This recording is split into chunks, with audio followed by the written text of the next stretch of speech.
What is up, team? Chuck with Traders War Room, and I'm back at you with another video. Listen, this is your Sunday Motivator, and boy, do I got a great video for you with tons of stocks and charts that we're going over. But right now, I need you to hit that like, share, and subscribe button, and I need you to come along with us on this mission, man. Listen, go into the description tab. All the links to social media platforms are there, and if you're ready, follow me, and let's go to war together.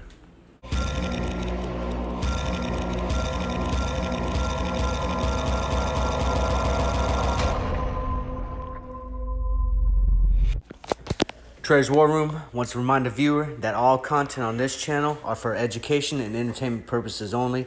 You are responsible for every move you make in the stock market. Have fun, tread cautiously, but definitely go to war and let's get it.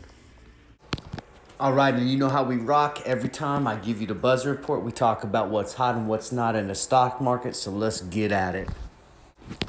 So first and foremost, man, hey, listen, we got a hurricane that is coming in towards that Louisiana area that's been dumped on recently in the past few years, okay? So I need you guys, I hope everyone that lives down in that area is safe and secure. And listen, don't take it as just a warning or whatever, man. If you're in the path, man, get the safety and take care of your family and take care of what you can, all right? No playing games with this, man. A lot of people made a mistake with Katrina. Don't be that statistic and get the safety, all right? But we also need to look at the stock market, because typically during these type of disasters, the stock market is affected one way or the other. So I'm putting these out here so that you guys can take a look and do some due diligence on these particular indexes, sectors, and ETFs, okay? So pay attention to these, pause, look these up, and do some research, and pay attention to these in this next coming week. Not just utilities, but energy is also affected. So here's another list on energy. Something during disasters that people don't pay attention to until it's too late is communication services, all right? So we also are paying attention to this. And we don't want to forget about oil and gas. Look, I get it, man. We're trying to go EV. We're trying to go natural energy, resources, renewable energy, things like that. But still, man, if you ask anybody in top level industries, man, oil is king, and it's going to be that way for a while. So we pay attention to it because it definitely shuts things down when disasters happen. All right, now we're moving into some stock stories. Astra, man, their first space launch failed, okay? So definitely expect some movement within this particular sector, specifically with this stock, okay? ASTR, we're paying attention to it, all right? And you see that some other ones that are along with it in this particular article are KLB, SPCE, and SPIR. Something that got me excited in the EV sector, though, is Amazon-backed Riven's proposed IPO, okay? And we need to pay attention to this article, so I'm going to go through a part of the article. I'm going to just really quick cover it. You guys pause, read the article yourself, but we're paying attention to this because it may not be hitting now, but this is something to keep your finger on for the foreseeable future.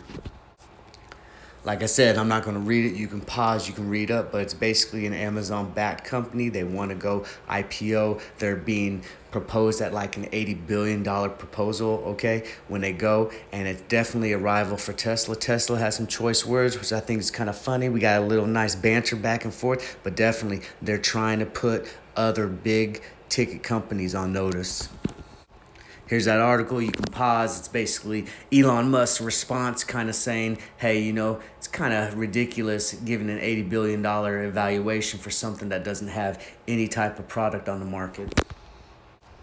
And I'm putting this out here because I want you to pay attention to the tickers, all right? They're trying to put this market on notice. GM, Ford, NIO, Tesla, all the big boys, okay? They're putting them on notice and saying, hey, we're here to play too, and we got a big boy, a big wallet backing us up.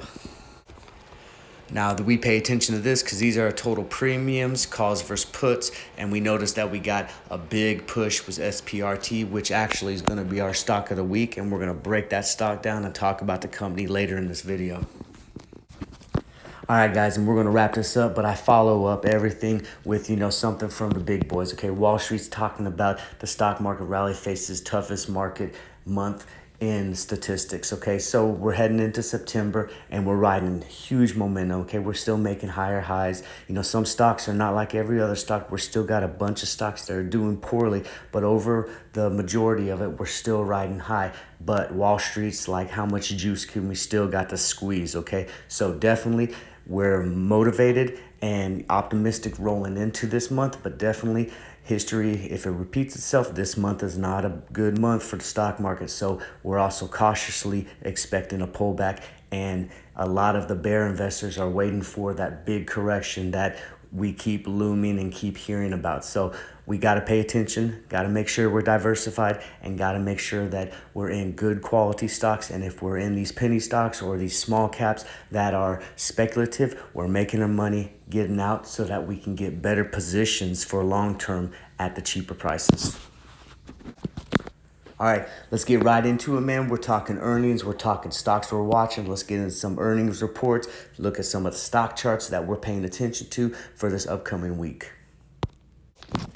All right, and as always, we thank Earnings Whispers for giving us our most anticipated earnings report for August 30th, all right? So coming up, first off the hit, Zoom, man, ZM, man, we're paying attention to that because that's one of our favorite big moving stocks that can shift up and down and make us a lot of money riding the wave, both up and both down, all right? Next, on Tuesday, we're looking at CrowdStrike, okay?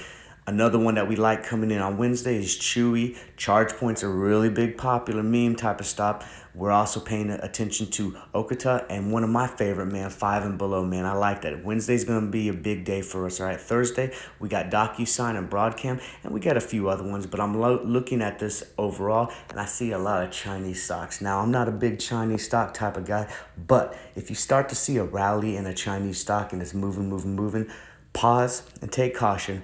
I wouldn't FOMO into it because we're still in that Chinese regulation thing. So if you see a big jump or something, my spidey sense is telling me that it'll come back down. So we may want to think about puts on some of these that have options so that we can ride the wave down. But we got to play the market for what the market gives us, and we got to adapt to whatever situation comes when that bell is ding ding on Monday morning. All right. So this is your earnings report. Let's get into some charts.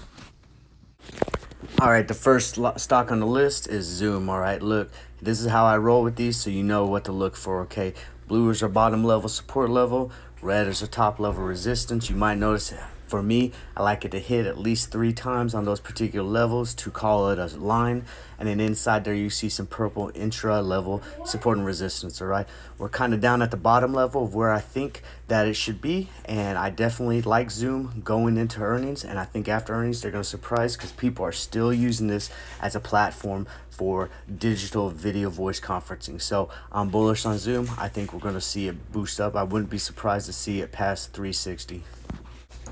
And here's some of the indicators for Zoom. Look, RSI is down in the 30s. Okay, MACD is below the signal line. We got money flow at the bottom. We got the AO underneath. So all these are telling me that definitely it's oversold, and I think that we're going to see an uptick. That's just my opinion, but we see that volume starting to curl up a little bit coming into this week, so I like this moving forward.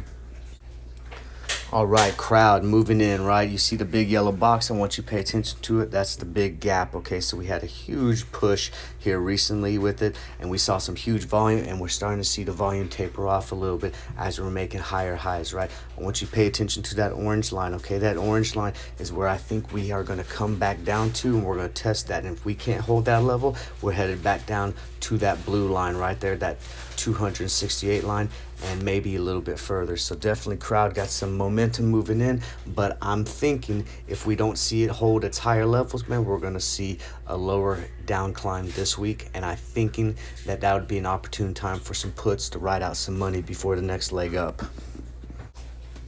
Here's your indicators that I use, man. You got to find your particular indicators that you like, but we have a little bit of room to continue moving up, but we're heading to that overbought area, okay? So definitely got some room to come down, and everything's pointing upwards, which I do like as a bullish thing, but it makes me think that we're a little too much too soon and that we're due for a little bit of pullback before the next leg up. All right, 5, man. This is one that I really like, okay? Pay attention to my levels, okay? We're kind of in the midway thing. I think that we're gonna do very well. If you've never been to these stores, man, it's a bunch of cheap stuff made over there in China, Taiwan, Asia, things of that nature. But man, they're making money, okay? Because all these stores every single time are busy, man. If you want a pair of earbuds, and you got your big Apple pair, it's cool. It's $100 and some odd, but they break, and while you're waiting for your insurance to come in, you go to Five and Below and you get a pair for $5, man. They're making money.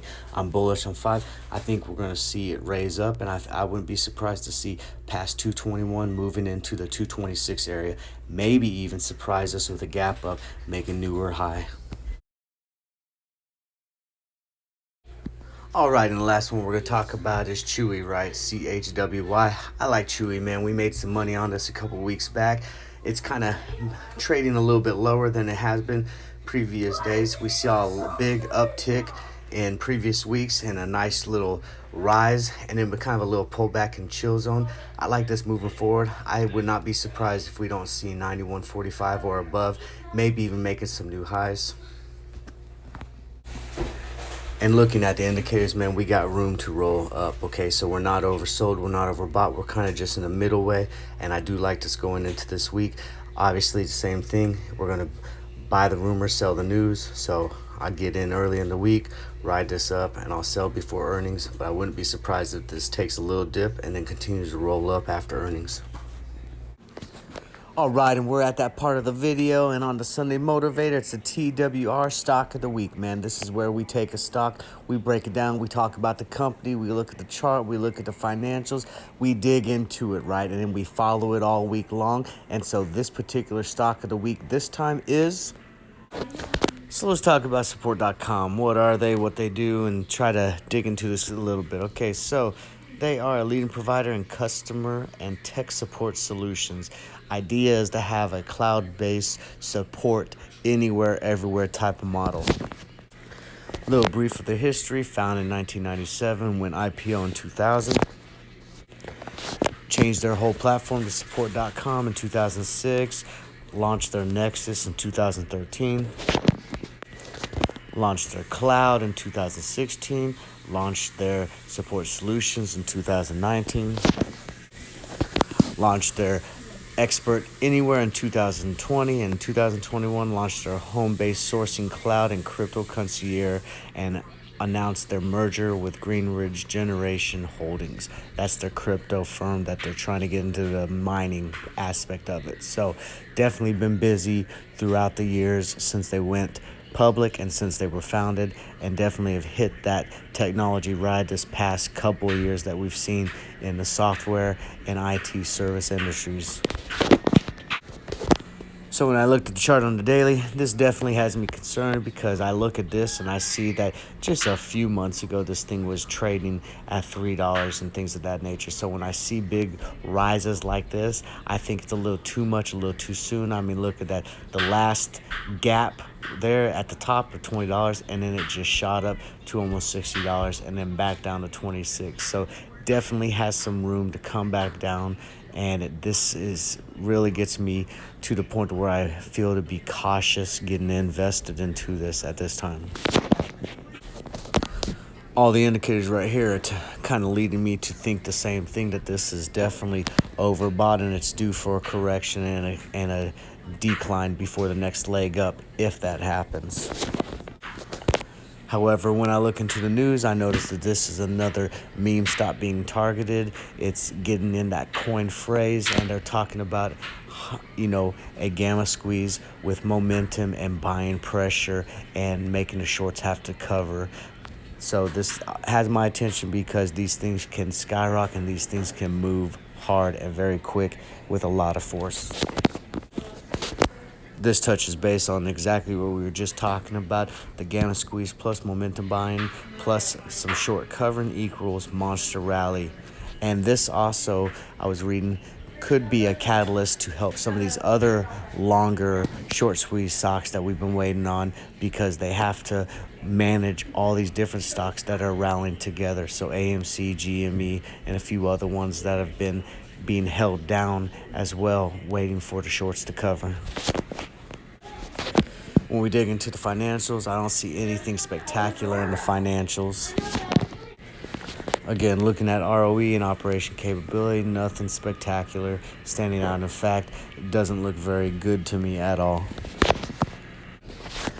See the short interest there. Of course, the days of cover. They started out at, a little bit. They rose up and they were spiking down. And then you see the short interest. Of course, it's been accelerating upward, moving into the trend. And finishing up, these are really what they are offering. Okay, that home sourcing, company culture, leadership, and investor relations. That's really what they want to push. The enterprise and subscription services, the remote IT help desk, and the connected home, and the anti-spyware, identity protection, and digital vault. So this is really what they are. They're one of those IT home-based type of companies that, are trying to be available anytime, anywhere for the Internet of Things and the Internet of Service. Basically, a paid software as a service type of company. So this has my attention. It's definitely trending, and it's something that we need to pay attention. But like I said before, when you look at the chart, this has me giving out that caution, because this is the classic case of a little too much, too quick, too soon, and it definitely has room to come back down, because that is a huge uptick and a huge increase from just where it was sitting just a few days ago, weeks ago. All right, team, that's the video.